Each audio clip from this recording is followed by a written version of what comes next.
নেসফে শাবান নামে একটা দুর্বল হাদিসে আছে, অথচ এইটা নিয়ে যত মাতামাতি করা হয়, যত অনুষ্ঠান বানিয়ে কত কিছু করছে, আমার মনে হয় অনেক ফরজ নিয়ম মানুষ এত আগায় না। নেসফে শাবান নিয়ে, শবে বরাত নিয়ে কোরআনে কারিমে ডাইরেক্ট কোনো কিছু পাইনি আমি আমার দৃষ্টিতে। বিশ্ববিদ্যালয়ে থাকাকালীন আমার স্যার যারা ডক্টরেট করা, মদিনা, আজহার, মক্কা, উমর করা থেকে ওনাদের কাছ থেকে যতটুকু পেয়েছি, ইঙ্গিত দেওয়া আছে সূরা দোকানের এই 3 নাম্বার আয়াতে আল্লাহ পাক এই যে মাস চলছে, এই মাসে কি শিক্ষা দিতে চান দুনিয়ার মানুষদেরকে, আমরা কোরআন থেকে আর নির্ভরযোগ্য হাদিস থেকে কথাগুলো আজকে শুনি, বাড়ি যেয়ে মিলাবো ইনশাআল্লাহ। যদি দেখি না এগুলো মিলছে না, আল্লাহর কসম ওগুলো আমাদের ছেড়ে দেওয়া লাগবে। জবান খুলে কোরআনের সোনালী আয়াতটা পড়ে এরপর আমরা তাফসিরে প্রবেশ করি। আউযু বিল্লাহি মিনাশ শাইতানির রাজিম। বিসমিল্লাহির রহমানির রহিম। হামিম আল কিতাবিল মুবিন ইন্না আনজালনাহু ফি লাইলাতিন মুবারাকাতিন ইন্না কুন্না মুনজিরিন ফিহা ইফরাকু কুল্লু আমরিন হাকীম আমরাম মিন ইনদিনা ইন্না কুন্না মুরসিলিন।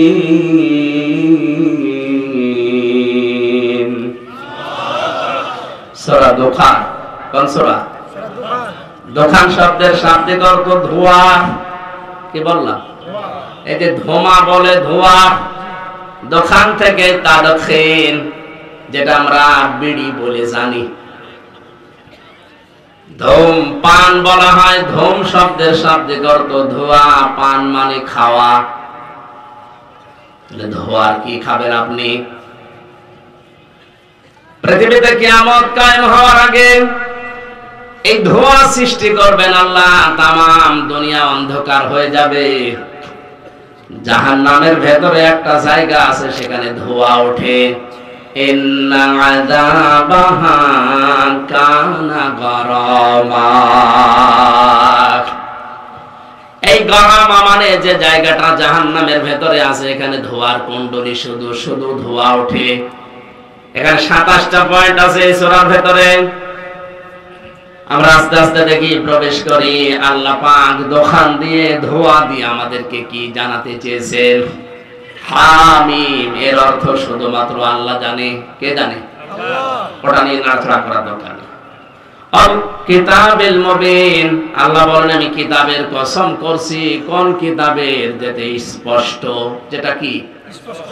এখানে কোরআনে কারিমের ভেতরে যত কথা আল্লাহ দিয়েছেন সব স্পষ্ট, কোন অস্পষ্ট, জড়তা, গোপন কথা কোরআনে আল্লাহ দেয়নি। অথচ আজ অনেকে এই কথা চালিয়ে দিচ্ছে যে হুজুর আমি গোপনে আছি। গোপনে আছি মানে কোরআনের কাছে যে আসে আর গোপন থাকতে চায় না। হযরত ওমর যখনই কোরআনের কাছে এসেছিলেন, ডাক দিয়ে বলে, হে রাসূল, এ কোরআন সত্য না মিথ্যা? নবীজি যখন বললেন এটা হক আল্লাহর পক্ষ থেকে, উনি বললেন সত্য জিনিস আমি এভাবে চেপে রাখতে পারি না, আপনি আমাকে অনুমতি দিন, আমি কাবার চত্বরে একটা মিছিল করব। অনেক কোরআন পাওয়ার পরে মিছিল দিলেন, লিল্লাহি তাকবীর। মক্কার লোকেরা চিন্তা করছে কাবার চত্বরে আল্লাহু আকবার, এত জোরে তাকবীর দেয় কার বাবার সন্তানের এত বড় বুকের পাঠা। জানালা দিয়ে, দরজা দিয়ে মুখ বের করে দেখে মিছিলের সামনে হযরত ওমর। তাড়াতাড়ি দরজা জানালা বন্ধ করে বলছে দরকার নেই, ওর সামনে গেলে মাথা থাকবে না। আমি হাসির জন্য বলি না যে বাংলাদেশে আমার মনে হয় 64 জেলাতে যদি এরকম একজন করে মানুষ তৈরি হয়ে যেত, এদেশে ইসলাম নিয়ে উল্টা পাল্টা ধারণা দেওয়ার লোক পাওয়া যেত না। স্পষ্ট কোরআনে কারিমে যে কথাগুলো আছে, আলহামদুলিল্লাহিল্লাযী আনজালা আলা আবদিহিল কিতাবা ওয়া লাম ইয়াজআল লাহু ইওয়াজা। সব প্রশংসা আল্লাহর, যিনি তার বান্দার প্রতি কোরআন দিয়েছেন, এমন কোরআন দিয়েছেন যে কোরআনের ভেতরে কোনো সংকীর্ণতা নেই, কোনো আঁকা বাঁকা কথা নেই, কোরআনের কথায় কোনো গোপন বলে কিছু নেই, কোরআনের কথা সব স্পষ্ট।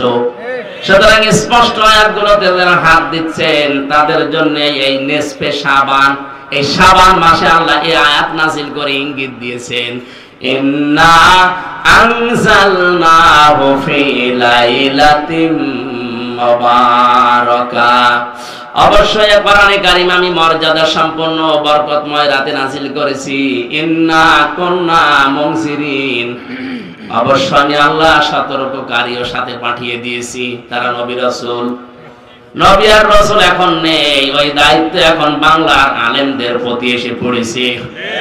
নামের আগে আলেম আছে, এই জন্য বাধ্য হয়ে কাজ আমার করা লাগছে। কথা বলেন ঠিক কিনা? তাছাড়া আমার কোন দায় পড়েছে রিস্ক নিয়ে?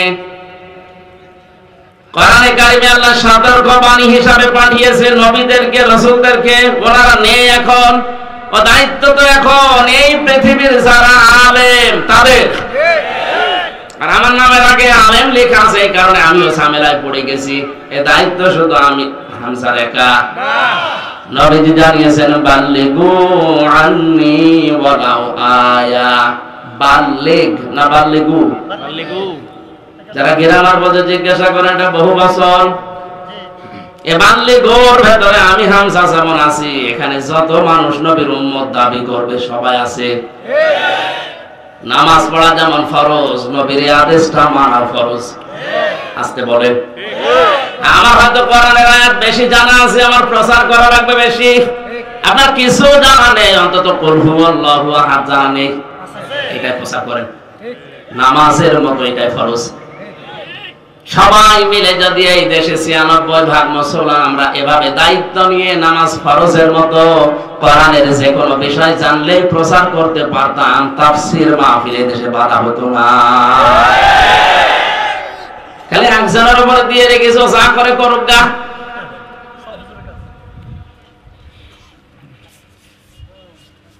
ইন্না কুন্না মুনজিরিন, সতর্ককারী আমি আল্লাহ পাঠিয়েছিলাম। ওনারা এখন নেই, সব কবরে চলে গেছে। ও দায়িত্ব এখন জীবিত আলেমদের। আল উলামা ওয়ারাসাতুল আম্বিয়া, আলেমরা হচ্ছে নবীর উত্তরাধিকারী ওয়ারিস। এই অনুভূতি থেকে, এই দায়িত্ববোধ থেকে আল্লাহর কসম, সেই কুষ্টিয়া থেকে দিনাজপুর এত দূরে এসে কোরআনে কারীম থেকে সতর্ক বাণী আমি যেগুলো পেয়েছি একটা একটা করে শোনাচ্ছি, আমরা যেন শাবান মাসে সতর্ক হই। আল্লাহ তুমি আমাদেরকে তাড়াতাড়ি করে কোরআনের আয়াত বোঝার সুযোগ দাও, বলেন আমিন। আমাদের দেশে এই সমাজে বিশেষ করে যে গোনাগুলোকে আমরা গোনা মনে করতে চাই না, তার ভেতরে অন্যতম হচ্ছে মানুষের পেছনে লাগা। এর কথা ওর কাছে লাগিয়ে এর সম্পর্কে খারাপ ধারণা করে আন্দাজে মামলা দিয়ে, কেস দিয়ে তার জীবনটা নষ্ট করে দেওয়া। রংপুর বিভাগে মনে হয় এখনো শুরু হয়নি, কিচ্ছু জানে না, চোখ বন্ধ করে ঘুমিয়ে আছে ঘরে, চোখ খুলে দেখছে জেলখানায়। কি গো, তুই গাছ কেটেছিস, তুই গাড়িতে আগুন লাগিয়েছিস, অথচ কিছুই জানে না বিষয়ে, আবার জেলখানায় মনের দুঃখ নিয়ে ঘুমায়, চোখ খুলে দেখছে জেলখানার বাইরে। কি গো, মাঝখান থেকে আল্লাহর ওলিরা 50,000 টাকা নিয়ে গেছে। এই যে একজন মানুষের উপরে আন্দাজে দোষ দিয়ে তার জীবনটা তছনছ করে দেওয়া, এটা যে কত বড় কঠিন গুনাহ। নবীজি বলেন, কোন এলাকায় যদি এরকম চরিত্রের মানুষ থাকে, ওই এলাকার মানুষের ইবাদত বন্দেগী দোয়া কবুল বন্ধ হয়ে যায়।